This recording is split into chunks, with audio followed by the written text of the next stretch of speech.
So let's talk a little bit of some of the health benefits. I was able to cure chronic fatigue, a bunch of allergies, a bunch of other health issues that I had on a plant-based diet.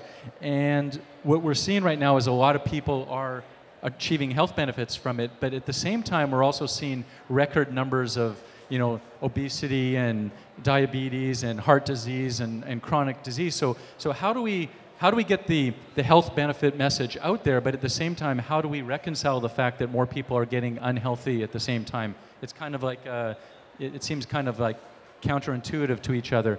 Maybe we start this way this time? Ooh, a little bit about myself.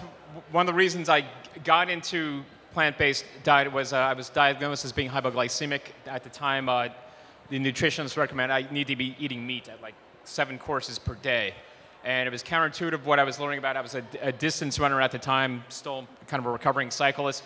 And it just took upon myself to kind of learn about changing my diet in terms of complex carbohydrates and whole foods. And it definitely helped regulate my blood sugar and all that kind of stuff. But also on a note is what I'm posing to all you guys is how we market this type of diet. I still don't see a whole lot of it being marketed towards a lot of folks that need that, which are, urban, lower income folks. And I don't watch TV, but I was watching TV rare occasion and just saw the commercials for fast food, not like nothing I've seen before. And I'll pose that question within the question of how do we market this kind of diet to a demographic that actually needs it. Well, that's the million-dollar question I lie awake every night thinking about. A healthy, whole foods, plant-based diet, the science shows, can lead to optimum health. We know that. So how do we get the word out there? A plant-based diet has 0 cholesterol. It's full of fiber, full of phytonutrients, all of these things that can ensure that you don't go down that disease path.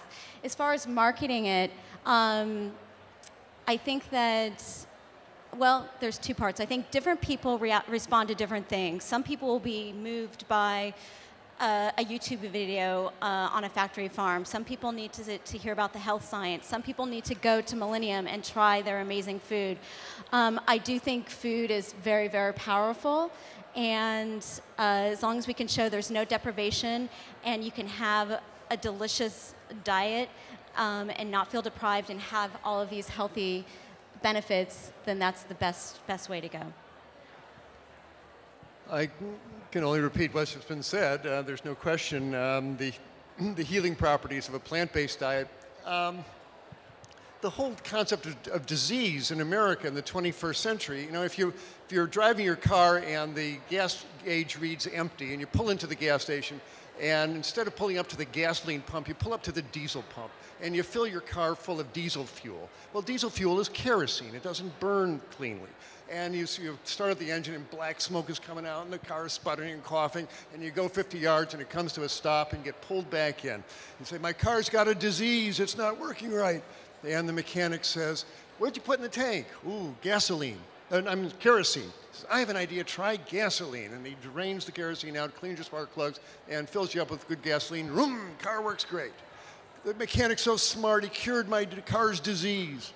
Car didn't have a disease, just put in the wrong fuel. It's going to malfunction like too oily a fuel is going to do. Well, that's what the American diet is. It's too oily a fuel, and it clogs up the pipes and makes us fat. And you put in the right fuel, and you get lean and healthy. And now the medical journals are starting to show this. But more importantly, we're going broke in our healthcare system, and I think the economics are going to start driving to start getting people educated to plant-based diets, because the tsunami of childhood obesity and all the diabetes and everything, all the medical costs coming down on us, it's going to be the money that's going to turn it around, along with great tasting food and more media exposure. I have to hand it to the fast food industry. Why are we seeing so much obesity? Because they grab the kids when they're small with the Happy Meals, etc. And fat and sugar and salt are addictive. And you get them hooked early, and they get big and fat, and they think this is good food. So we got to get to the kids early and set good examples by watching mom and dad eat healthy food and getting it into the schools and subsidizing the broccoli farmers. There's lots of work to do. From a GMO side, the FDA scientists back in 1991 and 92 warned that genetically modified foods might create toxins, allergens, new diseases, and nutritional problems, urging the superiors to require testing. But the person in charge of policy was Michael Taylor, Monsanto's former attorney, later Monsanto's vice president, now the U.S. food safety czar, so no testing is necessary, and no labeling is necessary. However, now the concerns by the scientists have been validated. The American Academy of Environmental Medicine, looking at the animal feeding studies, said there are so many reproductive problems, immune system problems, accelerated aging, organ damage, digestive problems, that every doctor in America should prescribe non-GMO diets to everyone. Let's take a look at just one of those categories, reproduction. Rodents fed genetically modified soy and corn had changes in the testicles, uterus, ovaries. The DNA functioned differently in the embryo offspring. In one case, when mother rats were fed GM soy, more than half of their babies died within 3 weeks, compared to 10%. When hamsters were fed GM soy for 2 years, by the third generation, most lost the ability to have babies. These are really serious concerns, and just a few of what we've discovered about the health effects of GMOs. Thanks.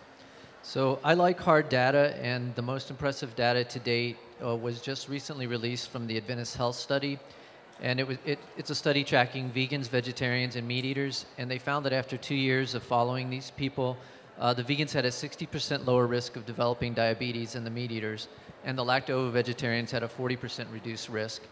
Those are pretty significant numbers. And maybe the most frightening part of that was that in just 2 years, so many non-vegetarians got diagnosed with diabetes that they were actually able to find a difference between the two groups.